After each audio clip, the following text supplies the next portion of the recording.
Et salut à tous, j'espère que vous allez bien. Bienvenue dans cette carrière manager Liverpool sur FC24. Moi c'est Tazi et je vous présente le programme du jour. On a le début de la deuxième saison aujourd'hui qui va débuter. On attend les invitations de compétition de pré-saison. Ça c'est juste là sous vos yeux. Et on a reçu un petit peu de courrier que je me suis permis déjà de regarder. On a une hausse de budget des transferts. On avait initialement 145 millions à peu près et là on passe à plus de 325 millions. C'est vraiment pas négligeable, donc on peut vraiment se lâcher pour cette deuxième saison, prendre des très, très gros joueurs, mais il faut quand même rester assez cohérent. On a reçu une offre pour Tsimikas de l'OGC Nice, 1,850 plus Mattia Vitti. On va regarder ça, je suis pas certain de l'accepter, mais bon, ça mérite réflexion. Par contre, voilà, Mattia Vitti, je veux pas vous le cacher, je suis pas hyper à jour avec ce joueur-là et je suis pas sûr que ça m'intéresse. Mmh, on va regarder les stats quand même, mais bon, un défenseur central, logiquement, on a à peu près ce qu'il faut et puis c'est clairement pas vers lui qu'on va se tourner. Oh là là! Oh là là là là! Je waouh! Waouh! Si je m'attendais à ça. Alors je m'attendais à ça, mais pas venant de là. Leverkusen, le Bayer Leverkusen qui a décidé de faire péter le coffre et faire une offre pour Mo Salah, 102,5 millions d'euros. Ouais, alors honnêtement, je voyais pas du tout aller au Bayer Leverkusen. Je voyais plutôt, le Bayern Munich, le Real Madrid, Barcelone, hem un club, du Qatar ou de l'Arabie Saoudite, tu vois? Mais mais le Bayer Leverkusen qui fait très attention à cette gestion de budget justement, bon, bah, écoutez, on va voir, je pense qu'on va tirer tout de suite vers les 120. Waouh! Je peux je suis assez,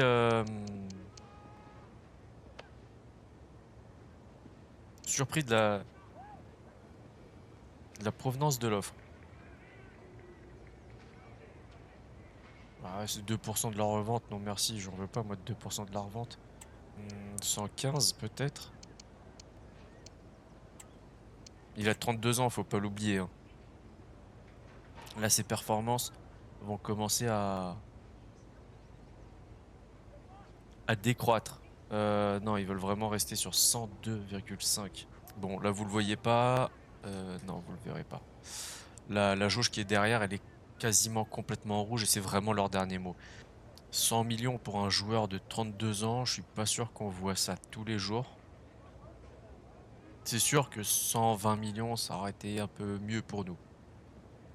Mais il a 32 ans. C'est surtout l'âge qui me il a 32 ans, c'est pas si vieux que ça, hein. Mais 100 000 000, 30 ans, ça va. Je pense que c'est une offre cool en vrai. C'est à contre-cœur, mais on l'accepte. Un de mes joueurs préférés, vraiment. J'espère presque que dans la foulée, il y ait une autre offre pour lui, qui vient, d'un plus grand club. Pour Tsimikas, j'ai décidé pour l'instant de la rejeter parce qu'il y a une offre il y a un échange de joueurs inclus et ça je veux pas. Oh là là là là là là là là là là.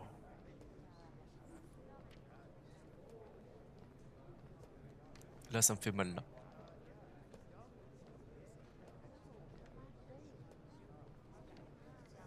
Qu'il aille au Bayer Leverkusen sans que qui que ce soit d'autre essaye de l'attirer, ça me fait mal quand même.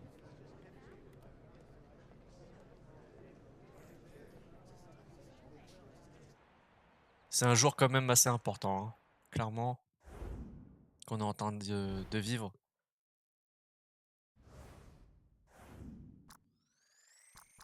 Ah et pour eux, c'est une excellente affaire. Hey, eh bah oui, sur la balance, il y a 100 millions de plus. Ouais, meilleure offre possible, 109 millions. Bon, on a tenté les 120, hein, mais ouais. Bon, Bah voilà, c'est une page se tourne clairement. Bon les gars, je veux rien savoir. Je veux rien savoir. J'ai décidé, hein, depuis très longtemps maintenant que si Salah partait, c'était Saka qu'on allait recruter. Je ne veux rien d'autre. On peut me dire, Wimmer, c'est un profil qu'on connaît un peu moins, qui est OK, peut-être. Adeyemi, tout ce que tu veux. OK, peut-être. Je ne veux que Saka. Je ne veux rien d'autre. Bukayo Saka, on a fait une carrière Arsenal sur Twitch il y a 2 ou 3 ans maintenant et day one, Chelsea est venu me choper Saka avec sa clause libération. Je ne veux plus rien savoir, je veux jouer avec Saka. On va voir. Donc, ils nous disent que son prix est de 167 millions, sa valeur marchande est de 111 et on peut essayer de l'avoir pour 133. Quand tu vois qu'on a vendu 100 millions, un peu plus de 100 millions, Mo Salah à 32 ans, ça va. Si on met 130 millions, je pense on est, on n'est pas trop mal. En plus, hier, c'était l'anniversaire de Mikel Arteta en vrai. À l'heure où je tourne, toujours. Alors, 130 millions et ils en veulent évidemment un petit peu plus. Donc, on va faire une contre-proposition. On va retirer la clause de 10%. Et on va s'approcher du coup. On va mettre 135. La tension, elle est un tiers derrière moi. Elle est en jaune, en gros. Elle est passée. Ok. 138. Et là, en vrai, je sais pas si j'arrive à me décaler. Voilà. Vous la voyez, la tension, elle est là. Je pense que si on refuse et qu'on négocie mal, on l'a dans l'os. Donc, vous savez quoi? On va jouer avec Bukayo Saka. Maintenant, bon, on a proposé l'argent. Maintenant, il faut qu'il vienne chez nous avec un contrat. Il faut qu'on négocie ça avec lui. 138,4 millions. Je suis pas sûr que ce soit si cher que ça au vu des tarifs actuels pour certains joueurs.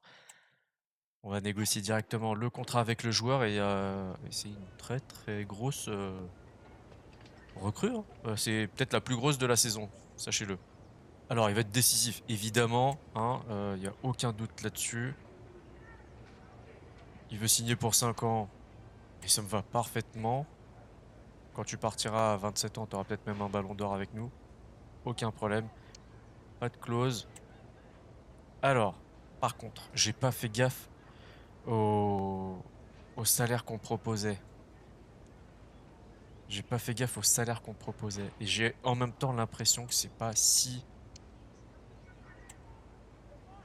Ah mince, la prime à la signature 1,3 million, j'ai pas fait gaffe.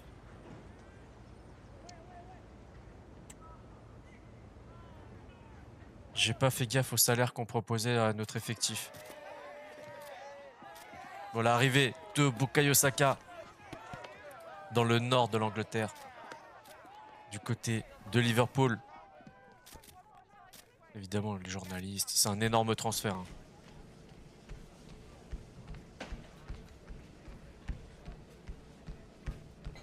Je suis étonné qu'il soit pas accueilli par d'autres grands joueurs du club.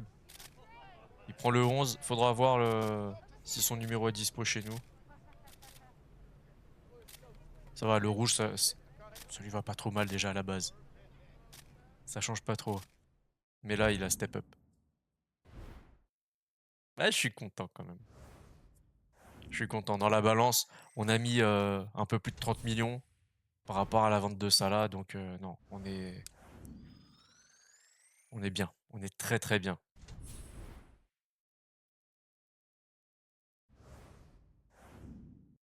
Alors, il disait qu'on pouvait faire une meilleure offre aux alentours de 125. C'est ce qu'on a essayé de faire, hein, vous l'avez vu.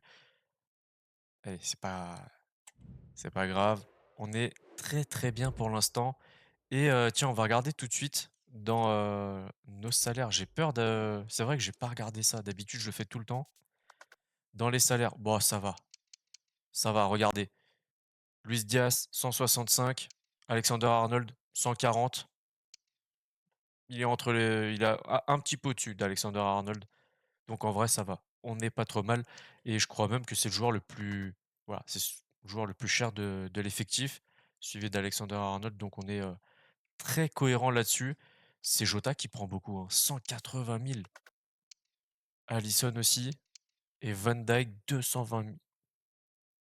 Van Dijk, peut-être que c'est le prochain à partir, aussi dans ce mercato. On verra ça. Bon, vous le voyez, on a reçu les invitations des compétitions d'avant-saison avec Trophée Champion, la première 3,5 étoiles en termes de difficulté, récompense potentielle à 5 250 000 euros, avec comme principal adversaire l'Atalanta Bergame, le Real Madrid, la Fio et Villarreal, ainsi que trois clubs indiens. Pour la Coupe Elite Asie, 4 étoiles de difficulté, une récompense potentielle de 5 750 000, avec par contre un groupe beaucoup plus relevé, Dortmund, Séville, Inter Milan, Al Hilal, Al Nasser, Athletic Bilbao et Atlético de Madrid. Je pense que on devrait aller là-dessus, ne serait-ce que pour les adversaires potentiels. Et la coupe invite. Voilà, elle a pas de nom à part ça. Pareil, 4 niveaux de difficulté, 5 500 000 et en tant qu'adversaire, on aurait la Roma, le Napoli, Sydney, OK. Real Sociedad, Bayern Munich, Melbourne et Western United. Heu, 3 clubs, australiens, 2 italiens. Bon, je vous cache pas que ma préférence va clairement de ce côté-là, donc on va accepter cette invitation-là. Il y a eu un petit peu de mouvement, du côté de l'effectif, je vais vous montrer ça et donc on est dans le groupe de l'Inter Milan, Al Hilal et Atlético de Madrid. Ça, c'est pas mal. Les amis, avant de se lancer dans un premier match de pré-saison, quelques infos à vous donner sur notre effectif. On a quelques départs en prêt de certains de nos joueurs. Donc on a Morton qui est parti à la Fio, Williams qui est parti à Lecce, Ramsey qui est parti au PSV Eindhoven, Doak à Southampton, Kuipers à Başakşehir et Gordon à Demisport. Voilà, ça c'est pour l'instant les joueurs qui sont partis en prêt. Ensuite, on a changé quelques numéros de joueurs, comme par exemple Endo qui a récupéré le numéro 3 qu'il avait perdu, pendant son prêt. On a, Camara qui a changé de numéro, il passe du 13 au 6, voilà et le numéro 7 ne pourra pas être attribué à Bukayo Saka puisque, il est pris, hein, par Luis Diaz. Du coup, Saka prend le numéro 11 laissé vacant par Mo Salah. Ça, c'est pour ce qui est des numéros de maillot. Ensuite, on a, des prolongations qui ont été faites, pas celle de Van Dijk pour l'instant et je vais vous expliquer tout de suite pourquoi. En fait, il a plus qu'1 an de contrat, il a 11 mois. Heu, il a été recruté il y a quelques années, 85 millions et je me dis: «L'investissement sur le terrain, il a été là directement» et vraiment depuis qu'il est là, c'est le jour et la nuit. C'est vraiment c'est incroyable. Hem Ensuite, bon, bah, il a 33 ans, il a perdu 27 de sa valeur marchande et c'est le plus vieux joueur de notre effectif, en plus d'être le capitaine. Donc, s'il faut qu'il parte, c'est maintenant ou jamais. Soit il reste, avec nous jusqu'à la fin de sa carrière, soit il part maintenant, pendant cette, période de transfert. Donc si jamais on a une offre pour Van Dijk d'ici la fin du mercato, potentiellement il partira et on recrutera un gros défenseur central. Soit, bah, on n'a aucune offre et on le prolongera pour le maximum de temps possible. Voilà, ça c'est pour le cas Virgil van Dijk. Pour le cas, du défenseur gauche, Robertson, pour l'instant reste. J'ai pas envie de le voir partir, même si, arrivé à 30 ans, tu as peut-être des envies d'ailleurs et je le comprendrais. Il vaut 58,5 millions, il a 170 000 de salaire, c'est le quatrième joueur le mieux payé de notre effectif. Pour l'instant, il reste. S'il a une offre, on verra. Si c'est pas en première ligue, on verra, pour, une vente parce qu'il est là depuis 2017. Il a peut-être envie à 30 ans de voir autre chose. Si c'est, l'Italie, l'Allemagne ou l'Espagne, bon, pourquoi pas? Je ne m'opposerai pas à ce départ. Par contre, derrière, il nous faudra un défenseur gauche, évidemment. En parlant de défenseur gauche, on a Tsimikas aussi. Lui, il avait plus que 11 mois de contrat, on a réussi à le prolonger. Alors, c'était mal parti puisqu'il voulait pas du tout allonger son contrat. Il voulait simplement, modifier son temps de jeu et son salaire. On a réussi à gratter 1 an. J'ai essayé toutes les possibilités. 1 an, c'était, le max du max. Donc on a prolongé d'1 an et il a baissé son salaire. Il touchait 79 000, il est passé à 70 000. Ça montre une certaine volonté de rester. Le problème maintenant que j'ai, c'est qu'on a 2 défenseurs gauche avec la même durée de contrat. Ça veut dire que l'année prochaine, si, Robertson reste, on va devoir composer avec les 2 contrats à chaque fois et ça, c'est un truc qui me gêne un petit peu. Donc voilà pour le cas de Tsimikas, pour l'instant il reste et Robertson, bah, comme je l'ai dit, on verra. On a aussi prolongé, Vandenberg. Je pense qu'avec sur le long terme, sur les 4 compétitions qu'on aura à jouer, FA Cup, Carabao Cup, Premier League et Ligue des Champions, il aura une petite dizaine de matchs minimum à disputer, durant toute cette saison. Donc, je me dis: «Pourquoi pas?» Il a 73 de général. C'est un peu le même profil, enfin, dans l'idée, je veux dire, que, Bajcetic. C'est le jeune joueur que j'ai envie de garder, un peu comme Carvalho, hein. C'est le jeune joueur que j'ai envie de garder et de faire rentrer de temps en temps, donner un petit peu de temps de jeu et pourquoi pas le faire évoluer avec le temps. Hem, Gravenberch, pour l'instant, va rester parce qu'en vrai, il vient d'arriver, ça fait qu'une saison qu'il est avec nous et je me vois pas, vendre et lui et Endo, alors que ce sont 2 joueurs qui sont arrivés en même temps. Donc si l'un doit partir, l'autre doit rester. Et ensuite, la grosse prolongation qu'on a réussi à faire, c'est Trent Alexander-Arnold. 4 ans supplémentaires, donc 4 ans et 11 mois au total de contrat.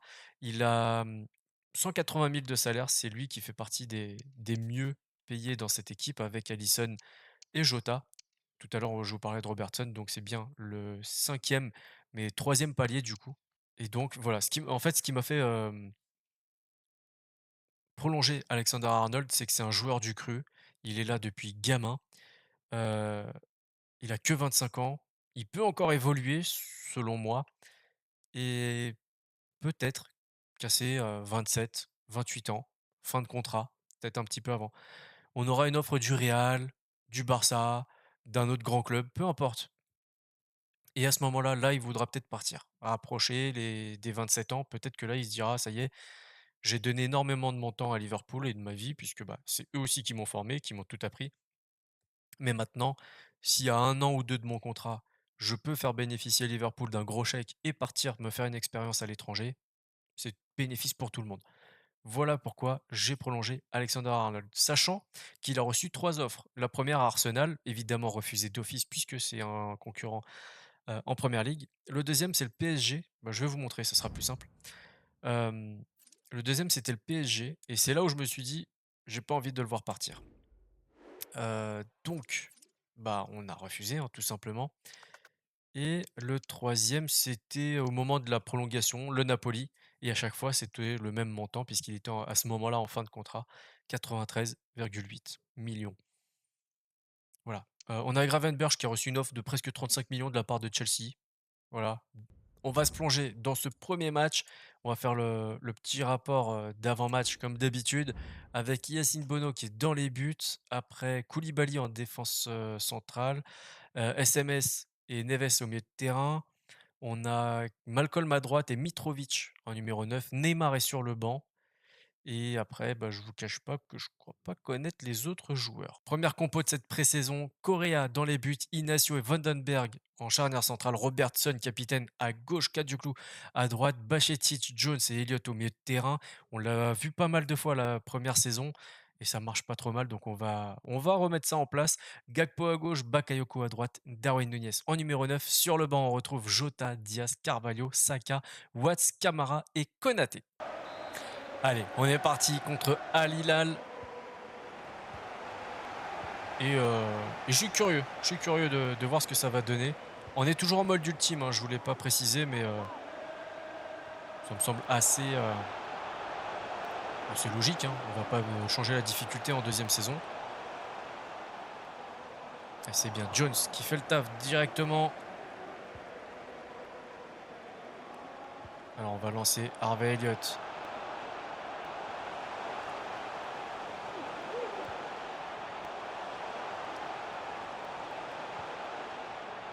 Alors, on se retrouve un petit peu coincé là dans cette phase de jeu. Alors l'avantage de Vandenberg, pardon, c'est comme il est roux, on le distingue assez facilement. Allez, la chasse au ballon. Harvey Elliott de la tête. Et on ouvre le score à la 15e minute de jeu. Yacine Bono, au Bounou, je ne sais plus trop comment on le prononce là, j'ai un trou de mémoire, je vous le cache pas. En tout cas, l'ancien portier de Liga qui se trouve et il va célébrer ça. J'ai cru qu'il allait célébrer ça avec l'arbitre de touche, le fou. Ouais, et puis les supporters de Liverpool, là, ils se foutent complètement. Allez, ça commence plutôt bien pour Harvey Elliott cette saison. Premier buteur de Liverpool cette saison.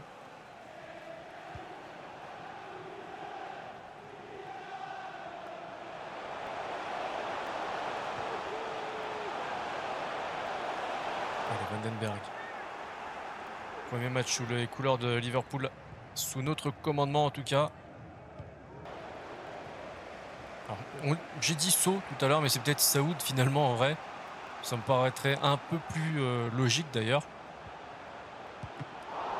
Bel arrêt de Correa derrière, c'est puni. Avec l'égalisation à la 35e minute de jeu.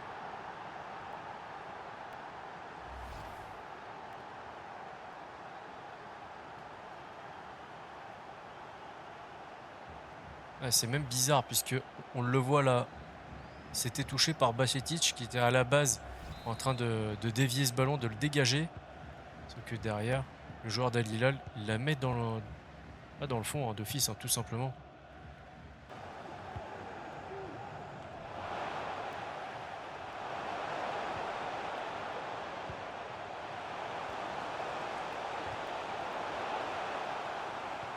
Ouais, c'est bien. Inacio qui a parfaitement anticipé. C'est la mi-temps, un partout face à Al Hilal.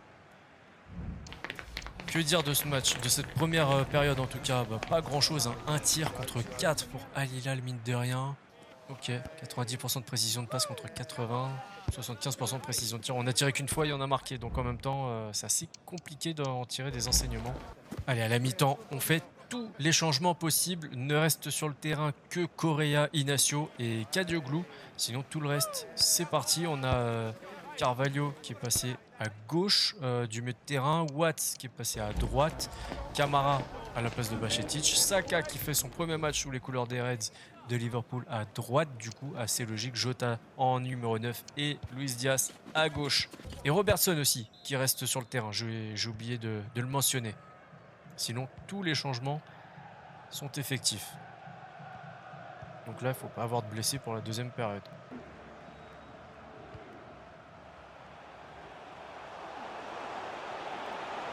Al Hilal qui a actuellement le record de... Alors, faut pas que je dise de bêtises. De victoires consécutives, je pense que c'est ça. À vérifier. Sous les ordres du technicien portugais Jorge Jesus.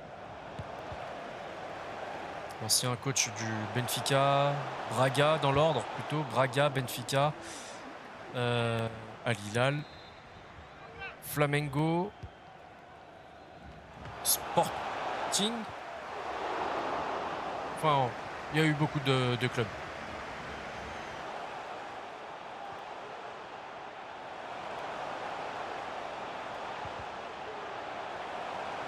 Kadioglu qui est assez décevant.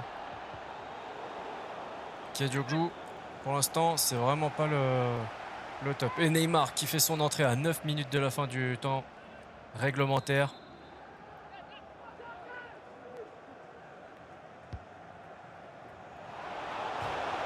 La barre transversale. Bon retour de Correa. Est-ce qu'on va réussir à trouver Jota sur ce ballon? Oui. J'aurais préféré autre chose. Mais bon, allez, c'est parti. Robertson.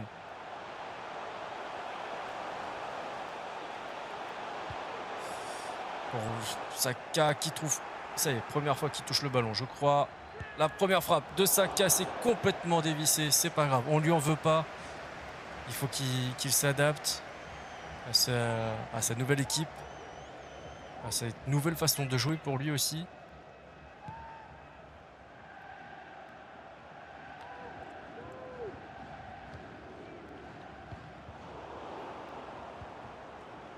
Et comme je l'ai dit tout à l'heure, il faut vraiment réapprendre à jouer ensemble, avoir tous ces automatismes. Par contre, c'est vrai que si on n'a pas pris de points contre Al Hilal, ça va être compliqué de prendre des points contre les deux autres adversaires, je pense. 2 tirs seulement, un dans chaque mi-temps, c'est vraiment pas la folie. 10 Al Hilal. Ouais. Je sais pas ce que je préfère. Honnêtement, je sais pas ce que je préfère. Entre tirer 10 fois et marquer qu'un but, ou tirer 2 fois et marquer un but. Je ne sais pas. Ok, on a une proposition intéressante pour Darwin Núñez de la part du Barça qui nous propose 13 400 000 plus Ferran Torres. Que je me fasse bien comprendre, si nous n'avions pas Gakpo et Luis Diaz qui jouent tous les deux côté gauche, Ferran Torres, je le prends tous les jours. Tous les jours, on est bien d'accord. Je suis même dégoûté qu'il me propose ça. Je sais pas quoi faire. Je vous cache pas que là, en fait, je sais pas ce que ça donne si je le mets en buteur. Je sais que c'est moins bien que ce qu'il peut faire s'il est exclusivement côté gauche. Et en même temps, 13 millions plus Ferran Torres, ça atteint même pas la valeur de Darwin. On va le rejeter. C'est vraiment à contre-cœur. C'est vraiment. Oh, c'est hein, voilà, je vais pas être impoli, mais vraiment, c'est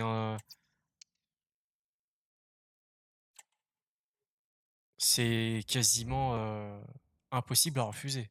Allez, on est parti avec le deuxième match contre l'Atlético de Madrid et une très très très belle équipe. Attends. Varane qui est parti.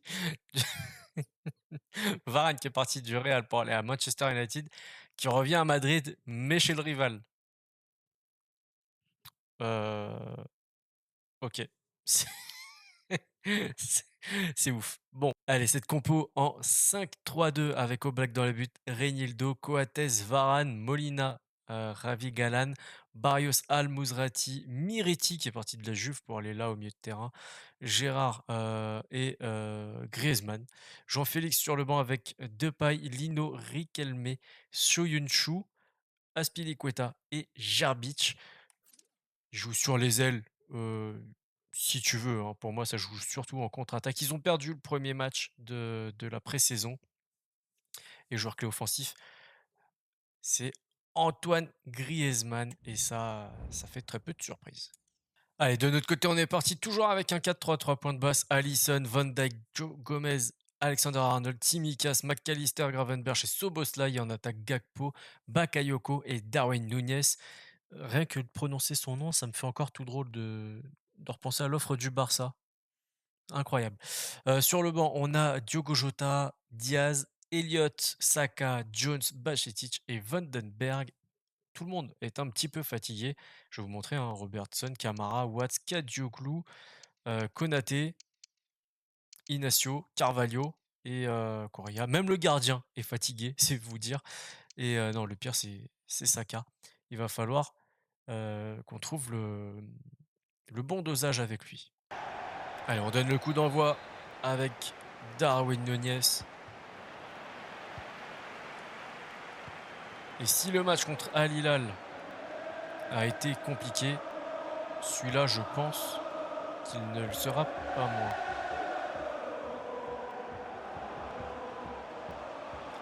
Ah, dommage, Al-Mouzrati qui prend le ballon dans les pieds de Bakayoko.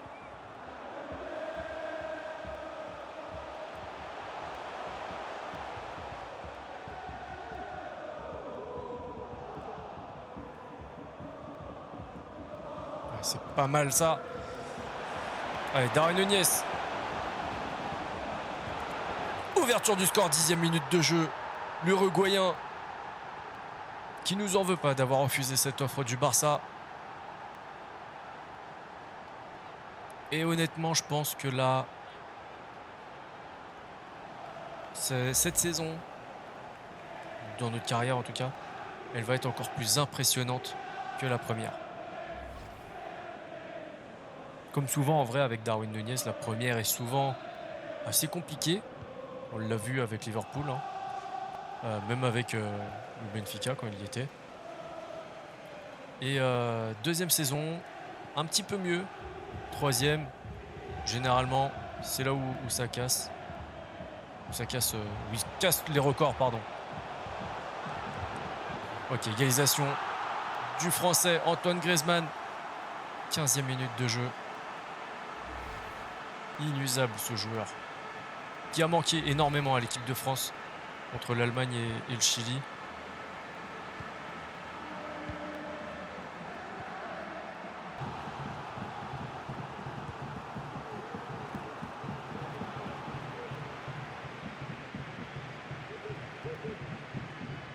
Il faudrait essayer de marquer avant la mi-temps.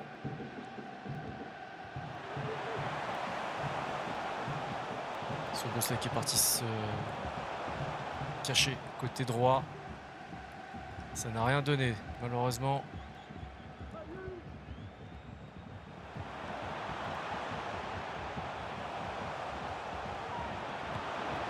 Ok, Antoine Griezmann, 47e, 2-1 pour l'Atlético de Madrid.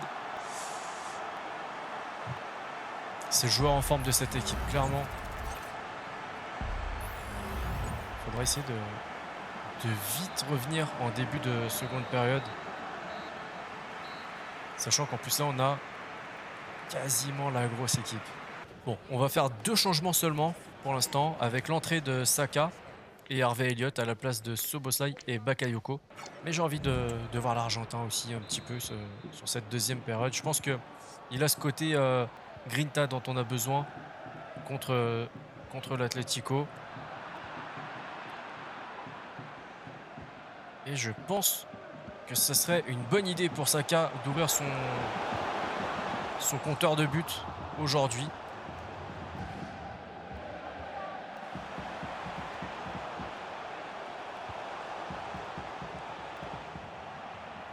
Bien vu. Très très bien vu. Elliott qui part seul. Allez Harvey. Allez Harvey. Oblak qui dévie ce ballon. C'est rageant. C'est vraiment rageant. On n'en aura pas beaucoup des comme ça. Van Dijk qui tire à côté.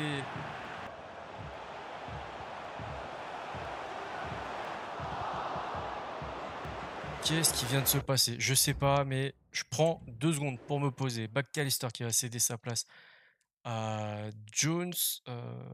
Jota qui prend la place de Darwin. On va faire rentrer Diaz et Bajcetic à la place de Gravenberch. Voilà. Allez. Vandenberg. Allez, on lui donne du temps de jeu, même si c'est risqué. Je sais pas combien de temps il aura, mais on lui donne. Allez, une dernière offensive avant les changements.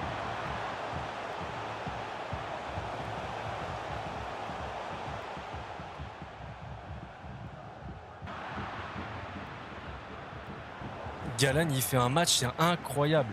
Il perd le ballon, il le récupère, il n'y a aucun problème. On dirait Poutine avec les élections russes. C'est... Bon,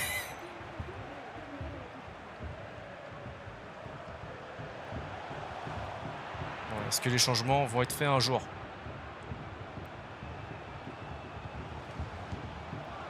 Ah, dommage! Bel arrêt, Diano Oblak. Bon, ils auront 2 minutes de jeu, c'est pas grave. Mais là, ça m'embête si on perd vraiment ce match.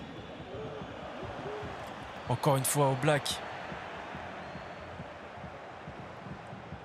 C'est contré.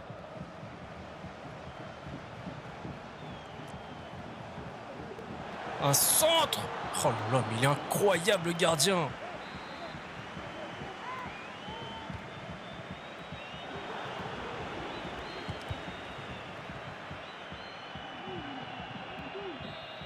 Allez, c'est fini.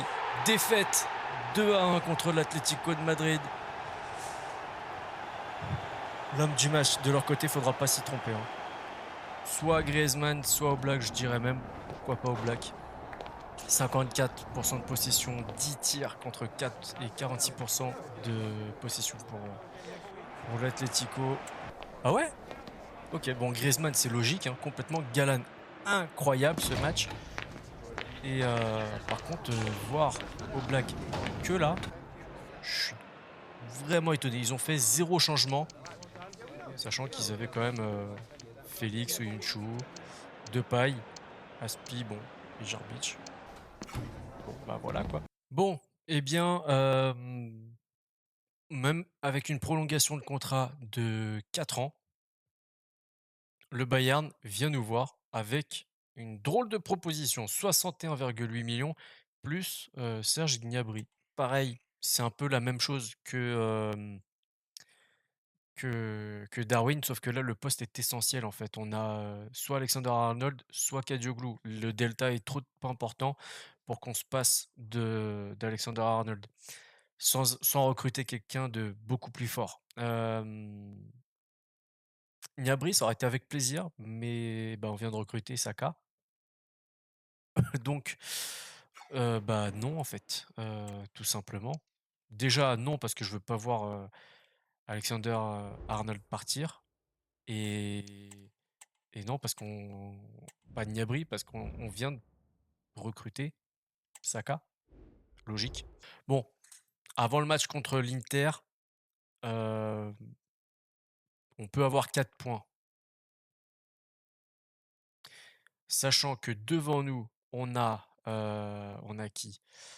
L'Atlético qui va jouer contre l'Athletic Club de Bilbao, qui a déjà 4 points. Alors, à moins que l'Athletic Club de Bilbao fasse, de la rotation, qu'il je sais pas, je vous cache pas que là, à mon avis, on est sorti de cette coupe, d'Asie. Je vois pas beaucoup d'options pour qu'on passe le tour suivant. C'est dommage, j'aurais bien aimé retrouver un Al Nassr, par exemple, mais bon, c'est comme ça, c'est pas très grave. On verra de toute façon ce qui se passe contre l'Inter. Pas de gros mouvements, en termes de départ. On aurait pu vendre évidemment Darwin comme vous l'avez vu, Alexander-Arnold, pareil. Van Dijk pour l'instant fait l'objet d'aucune offre. J'ai un plan B, en cas de départ de Robertson aussi. Donc, pour l'instant, tout est à peu près sous contrôle. Je sais pas combien de temps va durer cet épisode avec les 2 matchs et toute la gestion, mais à mon avis, ça va être un petit peu long. Et tiens, Talisca qui est parti de Al Nassr pour jouer à Braga. Retour au Portugal du coup pour lui, qui a joué déjà au Benfica. Bon, bah voilà, c'est tout ce que j'avais à vous dire aujourd'hui. J'espère que cet épisode vous a plu. Le petit like, le partage, le commentaire, l'abonnement si c'est pas déjà fait. Pensez à activer la petite cloche pour ne rien rater de ce qui se passe sur la chaîne. Vous avez aussi mes réseaux sociaux dans la description. N'hésitez pas à aller faire un petit tour. D'ici là, prenez soin de vous, prenez soin des vôtres. À la prochaine. Ciao, ciao.